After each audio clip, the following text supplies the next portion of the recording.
ورحمۃ اللہ وبرکاتہ۔ الحمد للہ رب العالمین والصلاة والسلام علی رسولہ الکریم، اما بعد۔ اعوذ باللہ من الشیطان الرجیم، بسم اللہ الرحمن الرحیم۔ قل اعوذ برب الناس ملک الناس الہ الناس من شر الوسواس الخناس الذي يوسوس في صدور الناس من الجنة والناس۔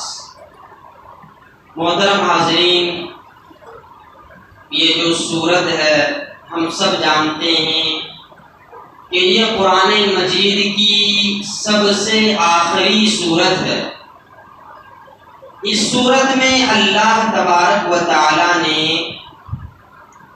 انسانی زندگی سے تعلق رکھنے والے ایک اہم مسئلے کو بیان کیا، اور وہ مسئلہ کیا ہے؟ وہ مسئلہ ہے وسوسہ۔ وسوسہ کسے کہتے ہیں؟ ہمارے دل میں جو برے خیالات، بری سوچ آتی ہے اسے وسوسہ کہتے ہیں۔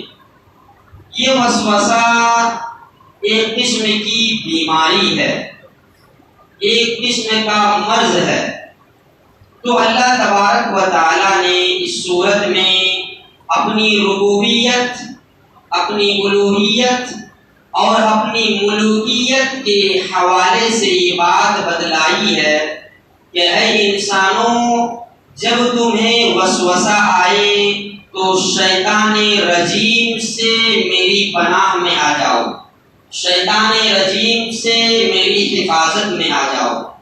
دیکھیے، یہ زندگی چونکہ اگزام ہے، امتحان ہے، اس لیے اللہ تبارک و تعالی نے ہم انسانوں پر شیطان کو بہت کنٹرول عطا کیا ہے۔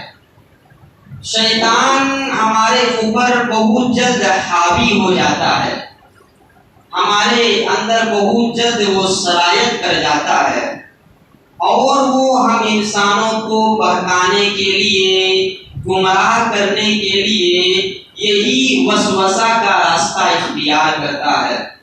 جیسے آدم اور حوا، ان دونوں کو اللہ تبارک و تعالی نے جب جنت میں بسایا اور حکم دیا کہ دیکھو، جنت میں جہاں چاہو وہاں جاؤ، جنت میں جو چاہو وہ کھاؤ، جنت میں جو چاہو وہ پیو، لیکن ایک درخت ہے اس کے قریب نہ جانا، اس کا پھل نہ کھانا۔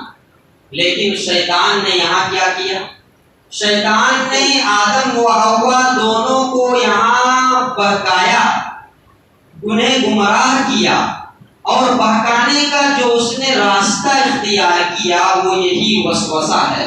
قرآن کہتا ہے کہ فَوَسْوَسَ لَهُمُ الشَّيْطَانُ، کہ شیطان نے ان دونوں کے دلوں میں وسوسہ پیدا کیا۔ کیا وسوسہ پیدا کیا؟ یہ دیکھو، یہ جو اللہ تعالیٰ نے تم دونوں کو جس درخت کے قریب جانے سے منع کیا ہے، جس کا پھل کھانے سے منع کیا، معلوم ہے وہ کیوں منع کیا ہے؟ اگر تم اس درخت کے پھل کو کھا لیے تو تم ہمیشہ جنت میں رہو گے، جنت سے کبھی نہیں نکالے جاؤ گے۔ یہ شیطان نے وسوسہ ڈالا دلوں میں، اور یہ دونوں شیطان کے وسوسے کے شکار بھی ہو گئے۔ انہوں نے اس ممنوع درخت کا پھل کھا لیا، اس کے قریب چلے گئے، اور نتیجے میں اللہ تبارک و تعالیٰ نے ان دونوں کو جنت سے نکال دیا۔ یہ الگ بات ہے کہ اس کے بعد انہوں نے دعا کی کہ ربنا ظلمنا انفسنا وَإِن لَّمْ تَغْفِرْ لَنَا وَتَرْحَمْنَا لَنَكُونَنَّ مِنَ الْخَاسِرِينَ۔ تو اللہ تعالیٰ نے ان کی دعا قبول کی، لیکن ان کو جنت سے نکال دیا۔ تو دیکھیے، جنت میں جو چیز ان کو نکالی جنت سے، وہ چیز وسوسہ ہے۔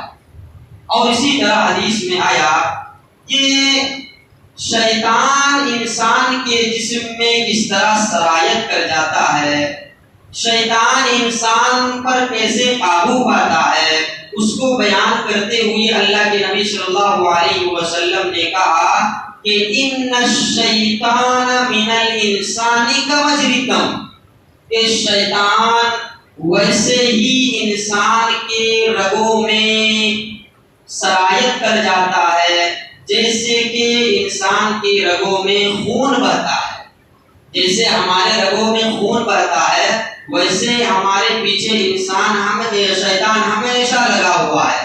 اس کا ایک مطلب یہ ہے کہ جہاں جہاں ہمارے جسم میں خون پہنچتا ہے وہاں شیطان بھی پہنچ سکتا ہے، اور آپ کو معلوم ہے کہ خون کا تعلق دل سے ہے اور وسوسے کا تعلق بھی دل سے ہے۔ وسوسہ کی جگہ دل ہے، برے خیالات کی جگہ دل ہے، تو شیطان ہمارے دلوں میں آ کر کے ہمارے اندر برے خیالات ڈالتا ہے، بری سوچ ڈالتا ہے۔ اور حضرات یہ جو برے خیالات، برے سوچ ہیں، یہ بسا اوقات انسان کے دلوں میں ایسے انداز میں شیطان ڈالتا ہے کہ انسان بہت پریشان ہو جاتا ہے۔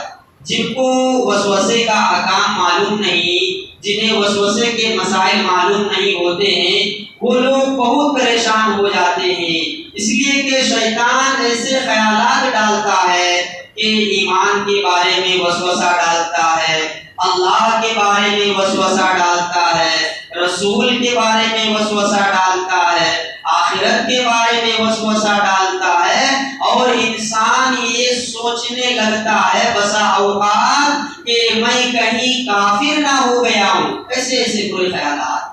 اور جہاں ایمان اور عقیدے کی بات ہے، اس سے بڑھ کر بھی انسان کے اوپر شیطان وسوسہ ڈالتا ہے، اور ان میں سے ہے کہ پاکی صفائی کے تعلق سے بھی شیطان بہت وسوسہ ڈالتا ہے۔ اس لیے آپ دیکھیں گے کہ کچھ لوگ وضو کرتے ہیں، زیادہ سے زیادہ 3 مرتبہ دھونے کی تعلیم دی گئی ہے وضو کے اعضاء کو، لیکن کچھ لوگ 4، 5، 6 مرتبہ دھوتے ہیں۔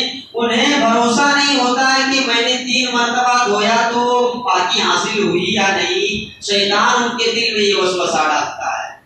تو شیطان کا کام ہے وسوسہ ڈالنا، اور ہمارا کام ہے شیطان کے اس چال میں اس کو ناکام کرنا۔ حضرات، پاکی صفائی کے تعلق سے جب انسان کے دل میں وسوسہ آنے لگے تو بسا اوقات یہ بیماری کی شکل اختیار کر جاتی ہے۔ آپ کو معلوم ہوگا کہ جو آدمی وسوسے کا شکار ہونا، خاص کر کے طہارت کے سلسلے میں، تو اس کے سامنے جب کھانے کے لیے برتن میں جو کھانا لایا جائے گا نا، تو اس کے دل میں یہ وسوسہ پیدا ہوگا کہ پتہ نہیں برتن پاک ہے یا نہیں، اچھا اس برتن کو جس پانی سے دھویا گیا ہے وہ پانی پاک ہے یا نہیں، ایسے برے خیالات شیطان ڈالتا ہے۔ لیکن شریعت اس مسئلے میں بہت واضح تعلیم ہمیں سکھاتی ہے، اور ہمیں ایک ایسا علاج بتاتی ہے۔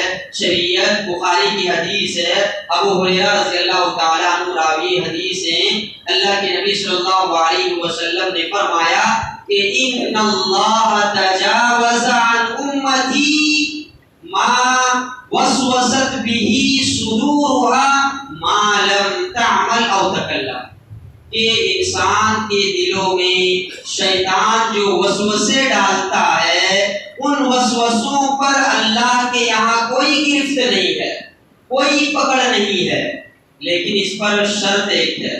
شرط وہ ہے کہ وسوسہ آنے کے بعد انسان اس وسوسے پر عمل نہ کرے، انسان اس وسوسے کی طرف اپنے قدم نہ بڑھائے۔ وسوسے دل میں آیا، برے خیالات آئے، اور انسان اگر اس پر عمل کرنے کا ارادہ کیا، عمل کرنے لگ گیا، تو پھر اس پر گرفت ہوگی، اس پر پکڑ ہوگی۔ اور اسی طرح جب تک انسان اپنے وسوسے کو اپنی زبان سے نہیں بیان کرے گا، اس وقت تک اس وسوسے پر بھی کوئی گرفت نہیں ہے، کوئی پکڑ نہیں ہے، اللہ تعالیٰ نہیں پوچھے گا۔ تو اسلام کی سادہ سا تعلیم ہے وسوسے کے بارے میں کہ وسوسے کتنے بھی برے کیوں نہ ہوں، جب تک ہم ان وسوسوں پر عمل نہیں کریں گے، جب تک ہم ان وسوسوں کو اپنی زبان سے بیان نہیں کریں گے، اس وقت تک ہمارے وسوسوں میں کوئی پوچھ تاچھ نہیں ہوگی، اللہ تعالیٰ ہماری گرفت نہیں کرے گا۔ اور یہ جو وسوسہ ہے، بعض اہل علم کہتے ہیں کہ انسان کے دل میں وسوسہ کا آنا یہ اس کے دل میں ایمان ہے، اس کی دلیل ہے۔ اصل میں ہوتا یہ ہے کہ شیطان جب کسی کے دل میں وسوسہ ڈالتا ہے تو کیوں ڈالتا ہے؟ اس کے دل میں گویا کہ ایمان ہے، اور شیطان اسی ایمان کو چھیننے کے لیے، اسی ایمان کو کمزور کرنے کے لیے اس دل پر وسوسہ ڈالتا ہے۔ جیسے چور جب کسی گھر پر چوری کا ارادہ کرتا ہے تو وہ کس گھر پر چوری کرتا ہے؟ جس گھر میں سرمایہ ہو، جس گھر میں مال و دولت ہو، جس گھر میں خزانے ہوں، اسی گھر میں چوری کا ارادہ کرتا ہے اور حملہ کرتا ہے۔ لیکن جس گھر میں کوئی خزانہ نہیں، کوئی مال و دولت نہیں، اس پر چور کبھی اس گھر میں حملہ نہیں کرتا ہے۔ تو ویسے ہی شیطان اسی دل میں وسوسہ کا خیال ڈالتا ہے جس دل میں ایمان ہوتا ہے۔ اور یہ جو وسوسہ ہے اس سے صحابہ بھی نہیں بچ سکے، صحابہ کے دلوں میں بھی شیطان وسوسہ ڈالتا تھا۔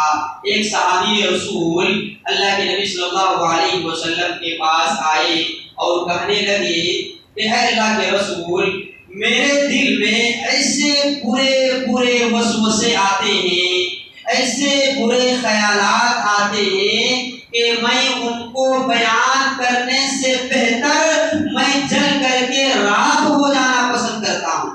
تو آپ سوچ سکتے ہیں کہ وہ کتنے برے وسوسے تھے، وہ کتنے برے خیالات تھے۔ تو اللہ کے نبی صلی اللہ علیہ وسلم نے اس صحابی سے کہا کہ الحمدللہ الذی رد امرہ الی الوسوسہ، کہ اس اللہ کا شکر ہے جس نے شیطان کے معاملے کو تمہاری زندگی میں وسوسے کے حد تک رکھا ہے۔ تمہارے دل میں وسوسے کے حد تک صرف ہے شیطان کا معاملہ، شیطان جو تمہارے دل میں وسوسے ڈال رہا ہے، برے خیالات ڈال رہا ہے، بری سوچ ڈال رہا ہے، یہ تم زندگی میں اس پر عمل نہیں کر رہے ہو، تمہیں شیطان گمراہ نہیں کر پا رہا ہے، اس لیے صرف وہ تمہارے دل میں وسوسہ ڈال رہا ہے۔ حضرات، یہ جو وسوسہ ہے خاص طور پر نماز میں شیطان زیادہ ڈالتا ہے۔ ہم نماز میں کھڑے ہوتے ہیں، وہ چیز بھی یاد آ جاتی ہے جو ہمیں مارکیٹ میں نہیں یاد آتی ہے۔ دکان میں جس چیز کو ہم یاد کرنے کی کوشش کرتے ہیں، نماز میں خود بخود یاد آ جاتی ہے۔ گھروں میں جو چیز ہمیں یاد نہیں آتی ہے، نماز میں کرتے ہی وہ چیز یاد آ جاتی ہے۔ کیوں؟ اس لیے کہ شیطان نماز میں سب سے زیادہ وسوسہ ڈالتا ہے۔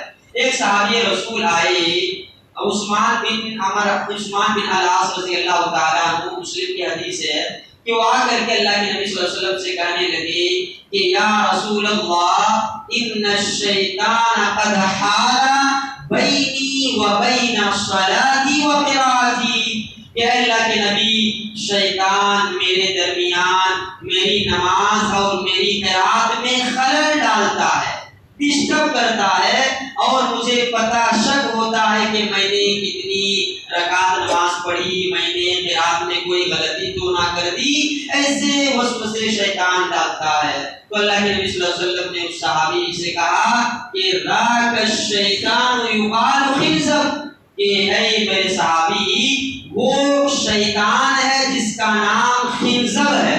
دیکھیے، شیطان کا نام ہی خنزب ہے جو نماز میں وسوسے کے لیے مقرر کیا گیا ہے۔ تو اللہ کے نبی صلی اللہ علیہ وسلم نے اس صحابی سے کہا کہ جب تمہیں نماز میں وسوسہ آئے تو اعوذ باللہ من الشیطان الرجیم پڑھ لو۔ اور دوسرا عمل اللہ کے نبی صلی اللہ علیہ وسلم نے یہ بتایا کہ نماز کی حالت میں جب وسوسہ آئے تو اپنے بائیں جانب، اپنے لیفٹ سائڈ 3 مرتبہ تھو تھو کر دو۔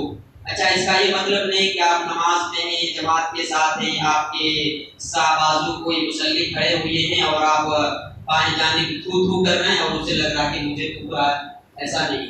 یہ نماز جماعت کی حالت میں ایسا نہیں، جماعت کے ساتھ اگر پڑھ رہے ہیں تو آپ آہستہ سے صرف بائیں جانب تھو تھو کر دیں، اور الگ نماز پڑھ رہے ہیں تو تھوڑا زیادہ طور پر تھو تھو کر سکتے ہیں۔ تو یہ شیطان جب نماز میں خلل ڈالے تو اس کا علاج ہے، اور اسی طرح عام حالات میں بھی جب شیطان ہمارے دلوں میں وسوسہ ڈالے تو اللہ کے نبی صلی اللہ علیہ وسلم نے کچھ علاج بتائے ہیں۔ سب سے پہلا علاج تو یہی کہ جب بھی ہمارے دل میں برے وسوسے آئیں تو اعوذ باللہ من الشیطان الرجیم پڑھ لینا۔ دوسرا علاج اللہ کے نبی صلی اللہ علیہ وسلم نے کہا کہ جب دل میں وسوسہ آئے تو انسان کو آمنت باللہ ورسولہ پڑھ لینا کہ میں نے اللہ پر اور رسولوں پر ایمان لایا، میرا ایمان اللہ اور اس کے رسول پر ہے۔ اور تیسرا علاج اللہ کے نبی صلی اللہ علیہ وسلم نے کہا کہ جب وسوسہ آئے تو سورہ اخلاص پڑھ لینا چاہیے، قل هو اللہ احد اللہ الصمد لم یلد ولم یولد ولم یکن له کفوا احد۔ اور وسوسہ سے بچنے کا سب سے بہترین علاج اللہ کے نبی صلی اللہ علیہ وسلم نے کہا کہ معوذتین، ابھی جو آپ کے سامنے پہلے جو سورہ پڑھی گئی سورہ ناس، یہ پڑھ لے جب وسوسہ آئے دل میں۔ معوذتین میں قل اعوذ برب الناس ہے، قل اعوذ برب الفلق ہے۔ جب دل میں برے خیالات آئیں تو ان سوروں کو پڑھ لے، بلکہ ہر صبح شام ہم کو ان سوروں کی پابندی سے پڑھ لینا چاہیے تاکہ ہم شیطان کے اور جنات کے بہکاوے سے محفوظ رہیں۔ تو رب العالمین سے اللہ سبحانہ وتعالی ہمیں وسوسے کے جو علاج ہیں انہیں اپنانے کی توفیق عطا فرما۔ آمین۔ السلام علیکم ورحمۃ اللہ وبرکاتہ۔